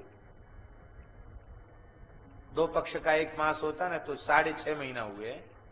6.5 महीना व्यतीत होते ही 3.5 महीना, चलो 3.5 महीना हुए। और 3.5 महीना, हम गणित पढ़े नहीं है इसलिए भूल हो जाती है। 3.5 महीना व्यतीत हुए और महाराज वो कुरुक्षेत्र में पहुंची। और कुरुक्षेत्र में वो तार्क्षी पहुंची। उसी समय कौरव और पांडवों का भयंकर युद्ध हो रहा था। उस युद्ध में ये तार्क्षी दैव योग से पहुंच गई। और जैसे ही महाराज वहां पहुंची है पक्षी ने वहां पहुंच करके देखा कि भगदत्त और अर्जुन का तुमुल संग्राम हो रहा है। उनके निरंतर छूटते हुए बाणों से आकाश मंडल टीडी के समान व्याप्त हो रहा है, और इधर पार्थ के अर्जुन के धनुष से छूटे हुए एक बाण ने और ताक्षी नाम की उस पक्षिणी के जठर को बींध डाला। अब तो वह करुण क्रंदन करती हुई वह तो मृत्यु को प्राप्त हो गई, और उसकी कोख में जब अर्धचंद्राकार बाण लगा तो वह ऐसे जगह पर लगा कि वो अंडे नष्ट नहीं हुए, उसका पेट फट गया और 4 अंडे चंद्रमा के समान श्वेत वर्ण वाले 4 अंडे आकाश से ऊंचे स्थान से नीचे गिरे। गिर के फूट जाना चाहिए था, पर फूटे नहीं। क्यों नहीं फूटे? बोले किसी वीर के रक्त की कीचड़ इतनी जम गई थी कि वो कोमल कोमल कीचड़ ऊपर तक हो गई थी, रुई जैसा गद्दा बना हुआ था, उसमें वो 4 अंडे गिर गए। और उसी समय अर्जुन के बाण से भगदत्त के हाथी का घंटा, उसकी सोने की जंजीर टूट गई और वो घंटा तत्काल वो अंडों के ऊपर गिर गया। इसको भक्त संत कवियों ने भी कहा, भारुही के अंडों की लाज ठाकुर जी ने बजाई भैया। अरक्षितम तिष्ठति दैव रक्षितम, सुरक्षितम दैव हतम विनश्यति। जो अरक्षित है पर भगवान सुरक्षा कर रहे हैं तो उसकी सुरक्षा हो जाएगी। अब खूब सुरक्षित है पर भगवान सुरक्षा नहीं चाहते हैं तो उसे कोई बचाने वाला नहीं है। वो महाराज तो अब वो रुई के समान ढेर में गिर गई। उसी समय सुप्रतीक नाम के हाथी का घंटा छिन्न होकर के गिरा और 4 अंडों को ढक्कन की तरह उसने ढक लिया। और महाराज इस प्रकार से कौरव पांडवों में भयंकर युद्ध चला और उस युद्ध में अंत में युधिष्ठिर की विजय हुई। दुर्योधन मारा गया, अधर्मी दुर्योधन मारा गया और भगवान श्री कृष्ण धर्मराज युधिष्ठिर के मोह को निवृत्त कराने के लिए सरसैया पर पड़े हुए पितामह भीष्म के निकट पधारे और वहां अनेक प्रकार के उपदेशों को ग्रहण किया और उपदेश को ग्रहण किया। उसी समय महाराज जी समीक ऋषि भी, वो जो धर्मोपदेश किया ना भीष्म पितामह ने, उसको सुनने के लिए सारे ब्रह्मांड के ऋषि मुनि महात्मा आए थे। उनमें महर्षि शमीक भी आए थे। तो उपदेश पूर्ण होने के बाद वे समीक नामक ऋषि वे अपने आश्रम की ओर जा रहे थे। तो उसी कुरुक्षेत्र मैदान में होकर चल पड़े तो उनको चीची कूची तिवा संता, उन्हें चीची कूची ऐसे कुछ आवाज सुनाई पड़ी। उनको बड़ा आश्चर्य हुआ कि यहाँ ये छोटे पक्षियों की आवाज कहां से सुनाई पड़ रही है।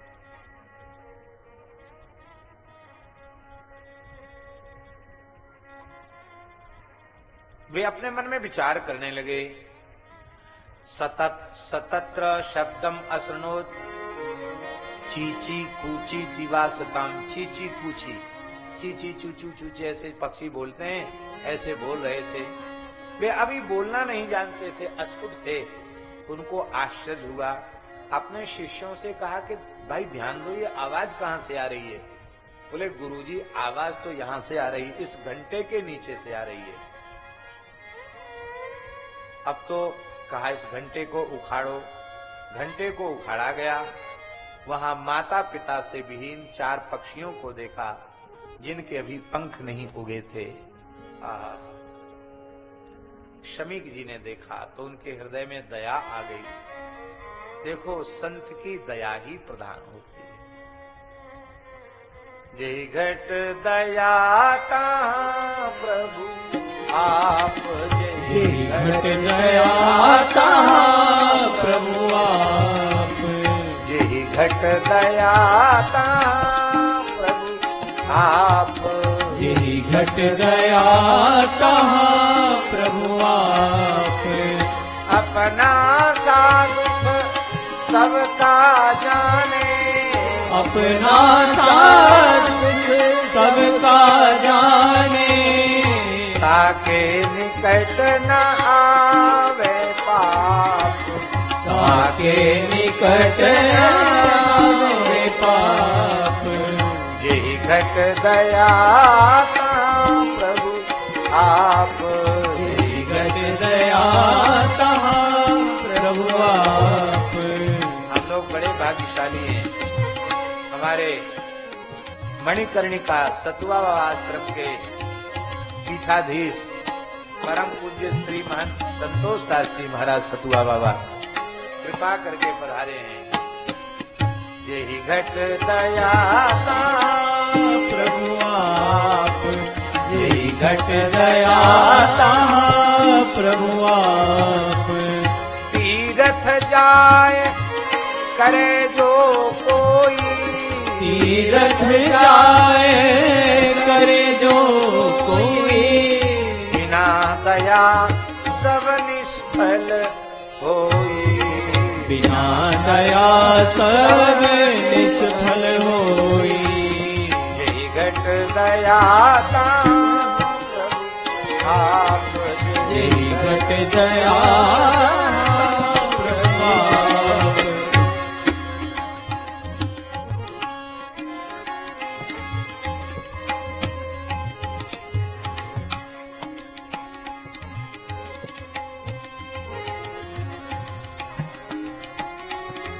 बिना दया के हमारा किया गया साधन भी व्यर्थ है। दया धर्म को मूल है, धर्म की जड़ है दया। पाप मूल अभिमान, तब लग दया न छाणिए जब लग घट में प्राण। भगवान शंकर का वचन है पार्वती से, बहुत ध्यान से सुने। भगवान शंकर कह रहे हैं, पुंसः कृपयतो भद्रे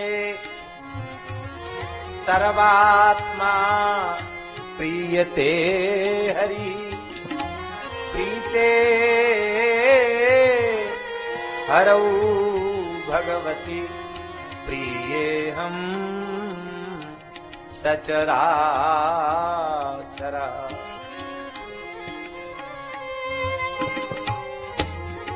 बहुत प्यारा भाव। हे देवी पार्वती, जो प्राणी मात्र पर कृपा करने का व्रत ले लेते हैं,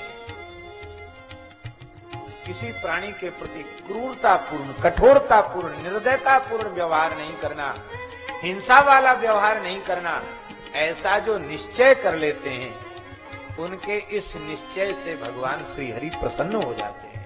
क्यों? क्योंकि भगवान विश्वात्मा है, सबके आत्मा है।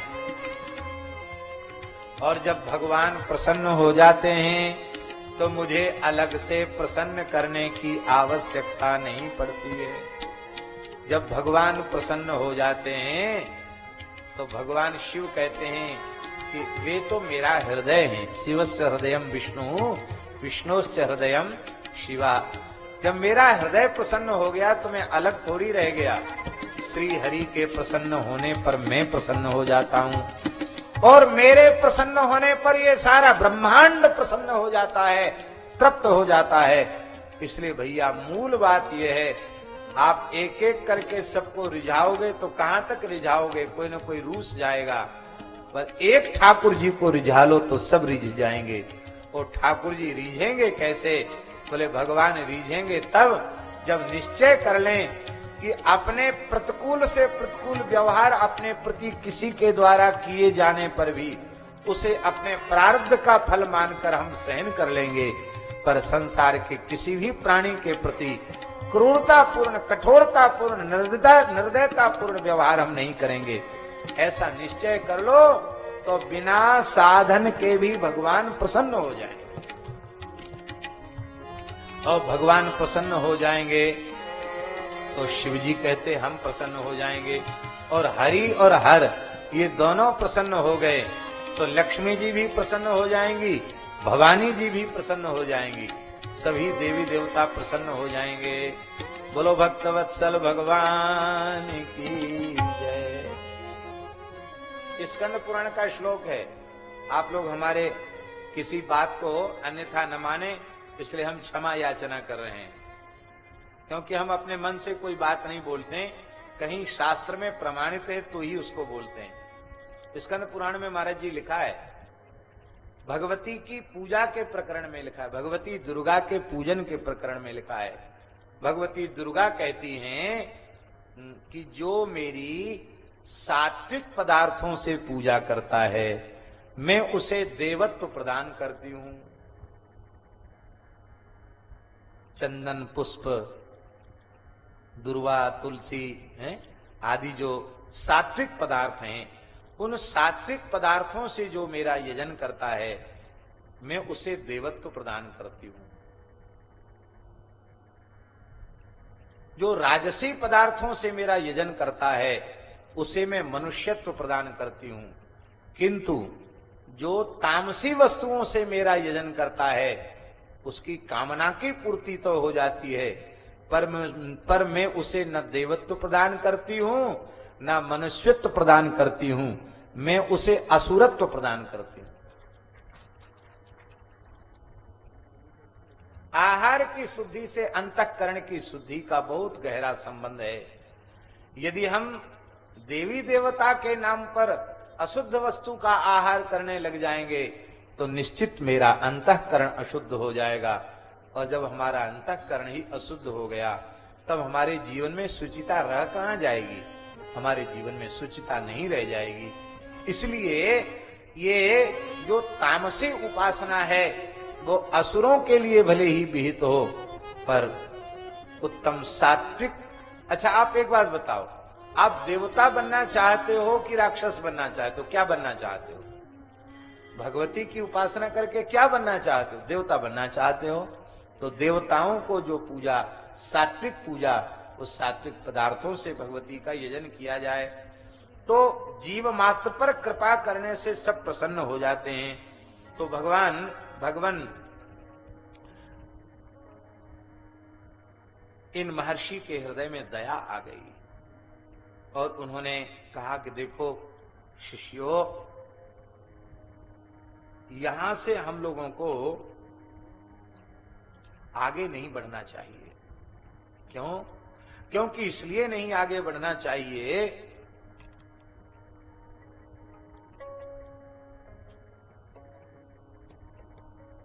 कि ये अनाथ पक्षी घंटे को उखाड़कर जिनको देखा गया है, अब घंटा तो उखाड़ दिया, उन पर दया ही की, क्योंकि वो स्वयं घंटे को अलग नहीं कर सकते थे। लेकिन अब इनका लालन पालन न हो, इनका संरक्षण न हो, कोई जंगली हिंसक जीव इनको खा जाएगा, तो इसका दोष हम लोगों के ऊपर आएगा। क्यों आएगा गुरुजी दोष? बोले इसलिए आएगा कि दैव ने महाभारत के युद्ध जैसी परिस्थिति में इन बच्चों को सुरक्षित रखा।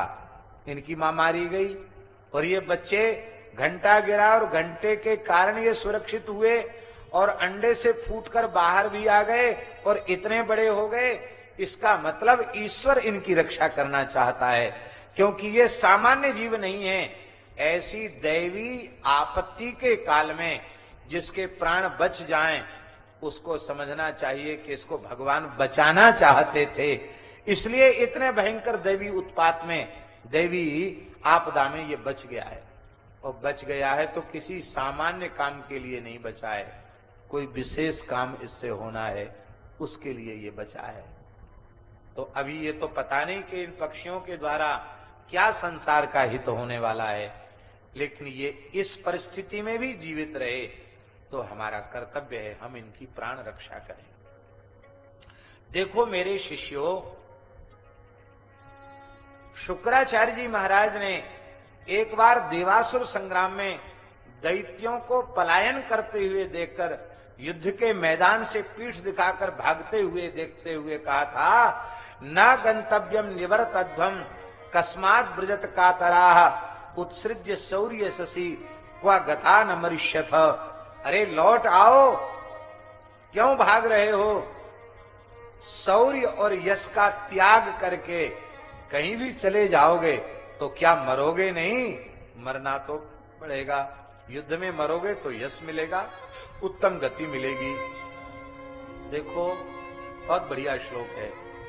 नश्यतो युद्धते वापि तावत् भवति जीवितम यावत् धाता सृजत पूर्वम न यावन् मनसेप्सितम।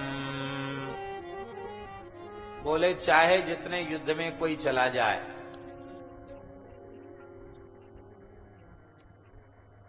ऐसी जगह पहुंच जाए जहां बस गोली गोला तोप के बरस रहे हो, पर यदि विधाता ने उसके प्रारब्ध में यह सुनिश्चित कर रखा है कि यह इतने समय तक जीवित रहेगा, तो उस भयंकर युद्ध के मैदान में भी वो सुरक्षित बच जाए, अग्नि के बीच में भी सुरक्षित रह जाएगा।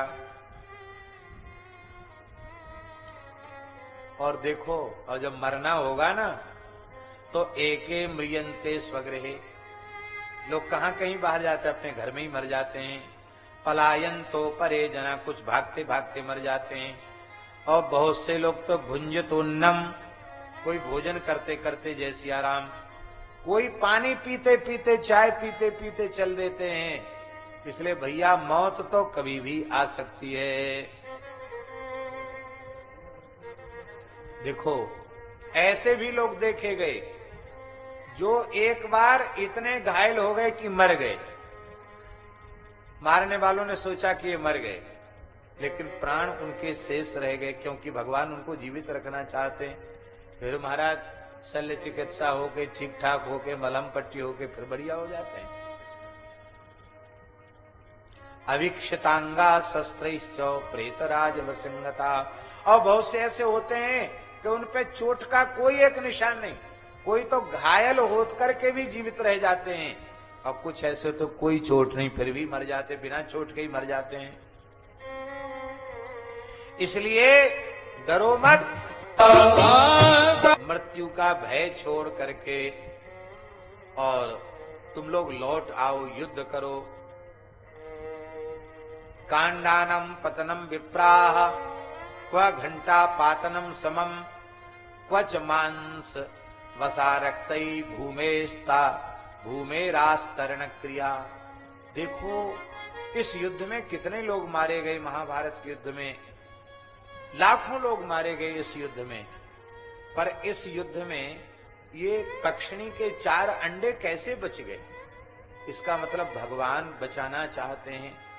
सूरदास जी आदि संतों ने तो ये कहा है कि जब उस पक्षिणी के बाण लगा तो उसने भगवान को पुकारो कि हे प्रभु, मैं तो मर रही हूं पर मेरे बच्चों की रक्षा करना। तो ठाकुर जी ने तत्काल व्यवस्था जुटा दी। भगवान आर्त की रक्षा करते हैं। देखो कहां युद्ध के मैदान में इसकी माता का मरना और तत्काल अंडों का गिरना, ऊपर से घंटों का एक साथ गिरना, और वो भी मांस की कीचड़ वसा जहां हो रही है, ऐसी कोमल भूमि में गिरना। हे शिष्यो, केप्येते सर्वथा विप्रो नैते सामान्य पक्षिणा दैवानुकूलता लोके महाभाग्य प्रदर्शनी। बहुत बढ़िया वाक्य है, लिखने योग्य वाक्य है। कहते दैवानुकूलता लोके महाभाग्य प्रदर्शनी। दैव की अनुकूलता संसार में महाभाग्य को व्यक्त करती है। बहुत बड़ा भाग्य है जो देवता दैव अनुकूल है, प्रारब्ध अनुकूल है। इनको ले चलो इन पक्षियों को। अब तो उनके शिष्यों ने चारों पक्षियों को उठा लिया और मार जा राख भयम यत्र नैषा मंडज जन्मनाम शेन तो नकुलात बापी स्थापिताम तत्र पक्षिणा। समीक ऋषि ने कहा जहां बिल्ली का भय न हो, चूहों का भय न हो, और बाज का भय न हो, न्योले का भय न हो, वहां इनको सुरक्षित रखो, पिंजड़ा में बढ़िया से रखो। देखो हम खूब प्रयत्न करें और फिर भी इनकी मृत्यु हो जाए। हमने इनको बचाने का खूब प्रयास किया, पर ये पक्षी फिर भी बच गए। हमने खूब बचाने का प्रयास किया, फिर भी पक्षी नहीं बचे, उनकी मृत्यु हो गई। तो हमें दोष नहीं लगेगा, क्योंकि हम इन्हें मारना नहीं चाहते थे। हमने जो कुछ किया इनकी प्राण रक्षा के लिए किया, और प्राण रक्षा के लिए किया और प्राणघात हो गया तो इनका दैव, इनका भाग्य। लेकिन यदि इन्हें हम सुरक्षित नहीं कर पाते हैं तो जीवों के प्रति दया न करने के कारण इन पक्षियों की यदि हिंसा हो जाती है हिंसक जीवों के द्वारा, तो इनको मारने का पाप हम लोगों को लग जाएगा, क्योंकि हमने इन प्राणियों पर दया नहीं किया। इसका मतलब दुखी प्राणी पर दया न करने वाले को पाप लग जाता है।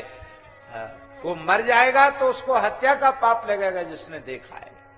इसलिए भैया दीन दुखी पर दया अवश्य करो। हे शिष्यो, रक्षन्ते चाकिला जीवा यथैते पक्षी बालिका तथापि यत्नः कर्तव्यो नरैः सर्वेषु कर्मसु कुर्वन् पुरुषकारन्तु वाच्यतां याति नो सताम्। देखो, पुरुषार्थ करने वाला व्यक्ति वह अपराध का भागी नहीं होता, उसको दोष नहीं लगता। पुरुषार्थ का त्याग नहीं करना चाहिए।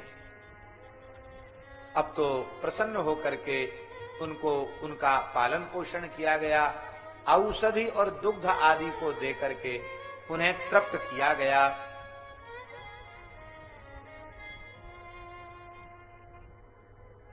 बोलो भक्तवत्सल भगवान की। महर्षि शमीक ने इच्छानुसार कंदमूल फल आदि का संग्रह करके विधिवत ब्रह्मा विष्णु महादेव और यमराज और अग्नि की पूजा की।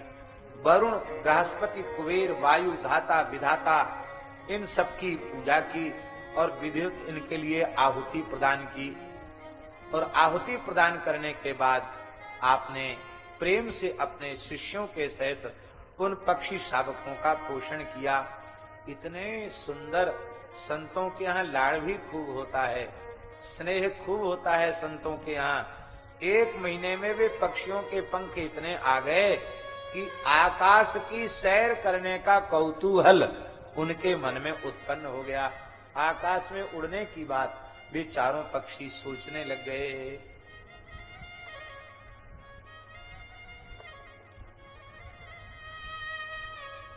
अब तो तिर्यक योनि में उत्पन्न वे ऋषि कुमार 4 पक्षी आकाश में उड़ गए और नद नदी सागर आदि से परिपूर्ण इस पृथ्वी को बहुत ऊपर आकाश में जाकर उन्होंने रथ के चक्र के समान गोल गोल पृथ्वी को देखा। और फिर इतनी लंबी उड़ान भरने के बाद वे चारों के चारों वापस आ गए और मुनि के चरणों में उन्होंने प्रणाम किया।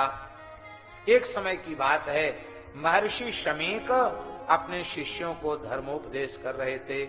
उसी समय उन पक्षियों ने आकर चरणों में प्रणाम किया और प्रणाम करके कहा कि आवास भक्ष्य पयसाम त्वन्नो दाता पिता गुरु गर्भस्थानामृता माता पित्रा नैवापि पालिता त्वया नो जीवितम दत्तम शिशवो ये निरक्षिता। हे भगवान, आपने भयंकर मृत्यु के कष्ट से हमको मुक्त किया है। आपने हमको निवास स्थान प्रदान किया, हमको सुंदर भोजन प्रदान किया, जल दिया है। शास्त्र में लिखा है जो प्राणों की रक्षा करे वही माता है, वही पिता है, वही गुरु है।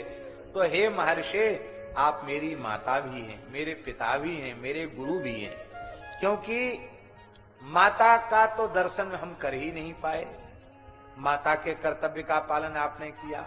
पिता को भी हमने नहीं देखा, भरण पोषण वाला कर्तव्य भी आपने ही निर्वाह किया। और गुरु उपदेश देता है, आपने उपदेश तो अपने शिष्यों को दिया, पर हमने भी तो सुना, तो आपने गुरु पद का भी निर्वाह किया है। हे भगवान, हम आपकी शरण में हैं। यदि आप हाथी के घंटे को उखाड़ते नहीं, तो हम जीवित होने के बाद भी उसी के भीतर अपने प्राणों का त्याग कर देते, अन्न जल के अभाव में। लेकिन भगवान, आपने हमारे ऊपर कृपा की है, हमारी चिंता की है।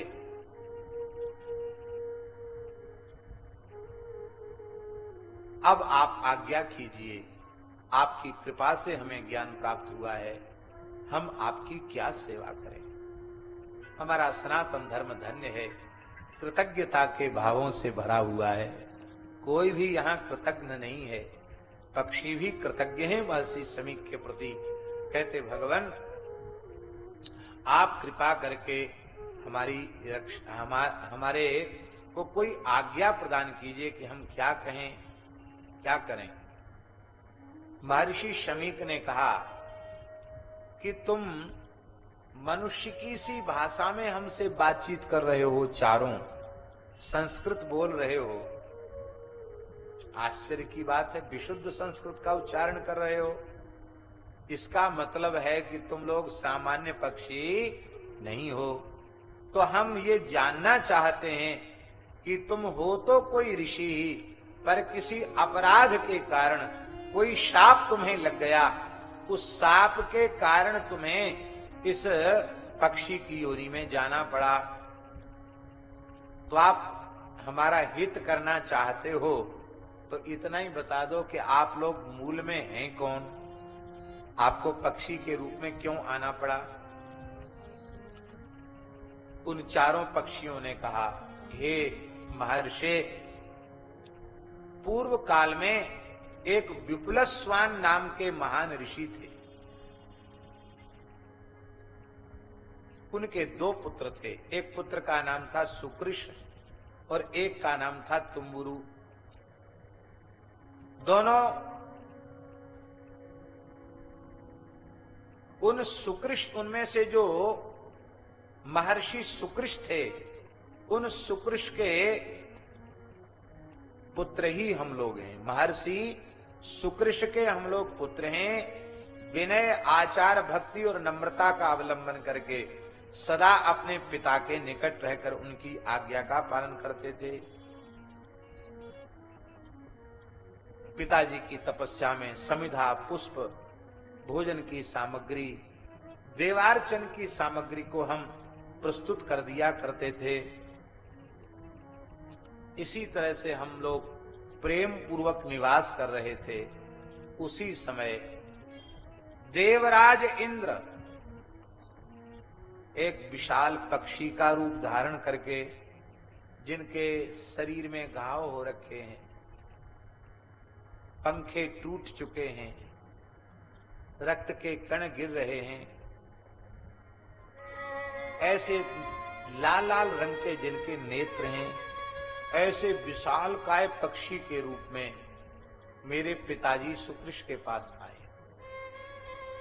और आकर के कहा, महाराज मैं आपकी शरण में आया हूं, हम बहुत भूखे हैं, हमको कुछ भोजन दीजिए। मैं विंध्य पर्वत के शिखर में निवास कर रहा था, गरुड़ जी विंध्याचल पर आए और उनके पंखों के वेग से हम मूर्छित हो गए, गिर गए, घायल हो गए। 1 सप्ताह के बाद हमको चेतना आई है, हम आपकी शरण में हैं, आप कृपा करके हमें आहार दीजिए, नहीं तो हमारे प्राण निकल जाएंगे। महर्षि ने कहा कि तुमको क्या आहार चाहिए? तो वह पक्षी बोला, हमको तो मनुष्य का मांस चाहिए, मनुष्य के मांस से मेरी तृप्ति होगी। महर्षि का हृदय करुणा से भर आया और महर्षि ने कहा कि अरे जीव, कैसा तेरा दुर्भाग्य है, कौमार अवस्था भी तेरी पाप में गई, युवावस्था भी तेरी पाप में गई, अरे अब बुढ़ापा आ गया, बुढ़ापे में तो सुधर जा, बुढ़ापे में भी नरमांस खाकर तृप्ति करना चाहता है। बिल्कुल ठीक ही कहते हैं। जो जन्मजात दुष्ट होते हैं उनकी दुष्टता मरते दम तक वैसी ही बनी रहती है। पैदाइशी दुष्ट होते हैं वो तो मरते दम तक। क्या तेरी अवस्था, मरना चाहता है फिर भी कहता मनुष्य का मांस। अरे मरोगे तो सही, मर ही जाओगे तो क्या घाटा है, तुम किस काम के हो। वो पक्षी बोला, वो इंद्र थे, पक्षी बोला आप प्रवचन मत सुनाइए हमको, अतिथि के को आहार देना, उसकी सेवा करना ये धर्म है कि नहीं मनुष्य का। बोले हाँ धर्म तो है, तो मैं आपका अतिथि बनकर आया हूं और भूखा हूं, हमको भोजन दीजिए।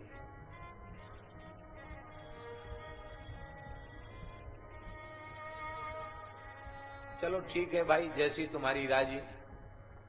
तो हमने, हमारे पिताजी ने हम चारों भाइयों को बुलाया। बोले तुम लोग बड़े पितृभक्त हो, आज्ञाकारी हो, तुम लोगों में से कोई एक अपने आप को इस पक्षी के सामने अर्पित कर दो तो तुम्हारे द्वारा तो परोपकार हो जाएगा, इसकी भूख बुझ जाएगी, मेरा अतिथि धर्म निभ जाएगा। यह सुन करके वे ये कह रहे हैं पक्षी के, हम चारों के चार बोले कि कष्टम कष्टमिति प्रोच्यम नई तत्कर्मेति चाब्रुवन। हम लोगों ने कहा हाय कष्ट है, कष्ट है, कष्ट है। पिताजी आप एक मांस भोजी पक्षी को तृप्त करने के लिए हमारे शरीर की आहुति देना चाहते हैं, बलि देना चाहते हैं, बड़े दुख की बात है। बताओ, लोग अपने पुत्र की रक्षा प्राण देकर भी करते हैं और आप अपने पुत्रों को एक मांसभोजी पक्षी का ग्रास बनाना चाहते हैं। अभी तो हम देवता पितर मनुष्य किसी ऋण से मुक्त नहीं हुए और इसी बीच में आप हमारी मृत्यु चाहते हैं। इतना सुनते ही मेरे पिताजी कृशास्व क्रोध से जल उठे और कहा अरे मूर्खो, बड़ी मनुष्य जन्म की महिमा गा रहे हो, ये सब ज्ञान तुम्हें किसकी कृपा से मिला? मेरी कृपा से। और अब हमारा ज्ञान हमको ही सुना रहे हो। बड़े आज्ञा पालक बनते थे, आज्ञा पालन नहीं कर रहे हो। जाओ, इसी मांस भोजी पक्षियों की योनि में तुमको जाना पड़े। शाप दे दिया, त्रियग योनौ प्राप्त प्रयास से था, तुम त्रियग योनि में जाओगे। अब तो हम लोग रोने लग गए, बोले महाराज पिताजी क्षमा करो। तो जो निकलना था मुंह से वो तो निकल गया। और इधर उन महर्षि ने उस पक्षी के सामने ही कहा कि अब मैं अपने आप को तुम्हें आहार के रूप में देने के लिए प्रस्तुत हूं, तुम मेरा भक्षण करके तृप्त हो जाओ। वो पक्षी तो था नहीं, अतिथि धर्म की परीक्षा करने के लिए देवराज इंद्र आए थे। इंद्र प्रकट हो गए और प्रकट होकर के इंद्र ने कहा कि हे महर्षि, आपने इस अपने दया धर्म से इंद्रलोक को भी जीत लिया है, आपके चरणों में हम प्रणाम करते हैं। हमने आपकी परीक्षा करने के लिए अपराध किया, आप क्षमा करें और मेरे ऊपर कृपा करें और मैं आशीर्वाद देता हूं। मैं देवता हूं ना देवराज, वरदान देने की मुझ में सामर्थ्य, में वरदान देता हूं तुम्हें वेद में इंद्र संबंधी जितना ज्ञान है वो तुम्हें हो जाएगा और तुम्हारे धर्म में कभी विघ्न उपस्थित नहीं होगा, तुम्हें तत्व ज्ञान हो जाएगा। ऐसा आशीर्वाद इंद्र ने दिया। और देवराज तो चले गए और महाराज जी ये चारों पक्षी चरणों में पड़ के, पुत्र पर चरणों में पड़ के बोले कि पिताजी अब जो होना, आपका तो कुछ बिगड़ा नहीं और हमें क्या पता था, नहीं तो हम में से एक हो जाता तो बढ़िया हो जाता। तो साप भी लग गया और आपकी आज्ञा का पालन भी नहीं हुआ। आप कृपा करके इस साप का प्रायश्चित बतावें। देखो पुत्रो, मैंने कभी असत्य भाषण नहीं किया, इसलिए जो मैंने कह दिया वो तो पूरा होना ही है। बस मेरा आशीर्वाद है कि तुम 4 पक्षियों के रूप में जन्म अवश्य लोगे, किंतु फिर भी तुम्हारा ज्ञान लुप्त नहीं होगा। संपूर्ण वेद वेदांग तुम्हारे भीतर प्रकाशित रहेंगे, और जब तुम उसका उपदेश कर दोगे तो योनि से मुक्त होकर पुनः ब्रह्मलोक को प्राप्त करोगे। तो ये पक्षी, इन्होंने जैमिनी को उपदेश किया है और इनकी दिव्यगति हुई। प्रसंग अभी आगे तक है, लेकिन यही समय पूर्ण हो गया, इसलिए हम इस प्रसंग को विराम देते हैं और कल आगे सुनेंगे। कल की कथा में अनेक प्रश्नों के उत्तर के साथ सत्यवादी हरिश्चंद्र का विलक्षण चरित्र आने वाला है, काशी की महिमा आने वाली है, काशी की बात आने वाली है, मणिकर्णिका की बात आने वाली है। तो कल से सत्यवादी हरिश्चंद्र का चरित्र भी मार्कंडेय पुराण के अनुसार प्रारंभ होगा। बड़ा अद्भुत ग्रंथ है। अभी तक जो हम पारायण कर रहे हैं, ऐसी विलक्षण विलक्षण कथाएं हैं मार्कंडेय पुराण में। इसलिए नाभाजी ने कहा, मार्कंडेय ब्रह्मांड कथा नाना उपजे रुचि। मार्कंडेय पुराण ब्रह्मांड पुराण में इतनी कथाएं, अच्छी अच्छी कथाएं हैं। नाभाजी भक्तमाल में लिखते, उपजे रुचि, रुचि पैदा हो जाती है। ऐसा अद्भुत ये चरित्र है। इन्हीं शब्दों के साथ भगवती के चरणों में साष्टांग वंदन करते हुए आज के कथा पुष्प को भगवती विंध्यवासिनी माता के श्री चरणों में हम समर्पित करते हैं। जय जय श्री राम।